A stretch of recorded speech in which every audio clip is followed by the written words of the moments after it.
అసెంబ్లీకి ఎమ్మెల్యేలు రాకపోతే జీతం కట్ చేయాలన్న స్పీకర్. పలాసపై కేంద్రం స్పెషల్ ఫోకస్ పెట్టిందన్న రామ్మోహన్ నాయుడు. ఇలాంటి టాప్ 10 ఏపీ వార్తలను ఇప్పుడు చూద్దాం. శ్రీకాకుళం జిల్లా పలాసలో రైల్వే ఓవర్ బ్రిడ్జ్ పనులను కేంద్ర మంత్రి రామ్మోహన్ నాయుడు పరిశీలించారు. ట్రాఫిక్ సమస్యకు శాశ్వత పరిష్కారమే లక్ష్యంగా ఈ ఏడాది ఏప్రిల్ నాటికి ఆర్ఓబీ పూర్తి చేస్తామని స్పష్టం చేశారు.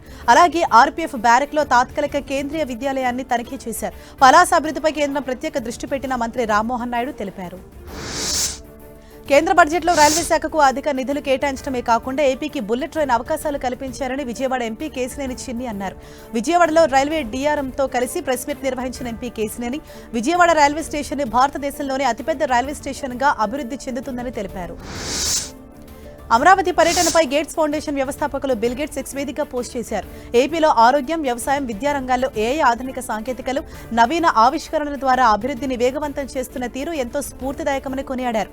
ఏపీ సమగ్ర అభివృద్ధిని లక్ష్యంగా పెట్టుకున్న సీఎం చంద్రబాబు దూరదృష్టి ప్రశంసనీయమన్నారు.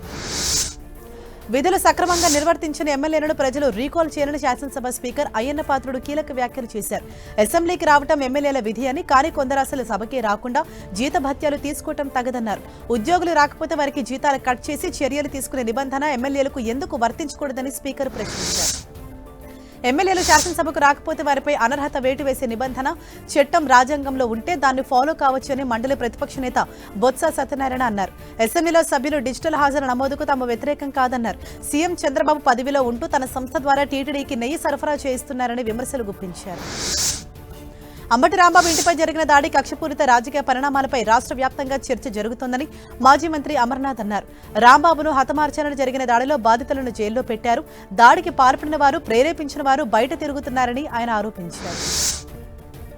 తిరుమల శ్రీవారిని ఇవాళ పలువురు ప్రముఖులు దర్శించుకున్నారు. ఏపీ హైకోర్టు న్యాయమూర్తి వి గోపాలకృష్ణరావు, తెలంగాణ ప్రభుత్వ సలహాదారుడు శ్రీనివాసరాజు, అమెరికా క్రికెటర్లు మోరాంగ్ పటేల్, సౌరభ్ నేత్రావల్కర్, మిలింద్ కుమార్, మ్యూజిక్ డైరెక్టర్ కోటి, దర్శకుడు శైలేష్ కరుణ్, హీరోయిన్ ఇషారెబ్బా, నటి రుహాని శర్మ శ్రీవారిని దర్శించుకుని మొక్కులు చెల్లించుకున్నారు.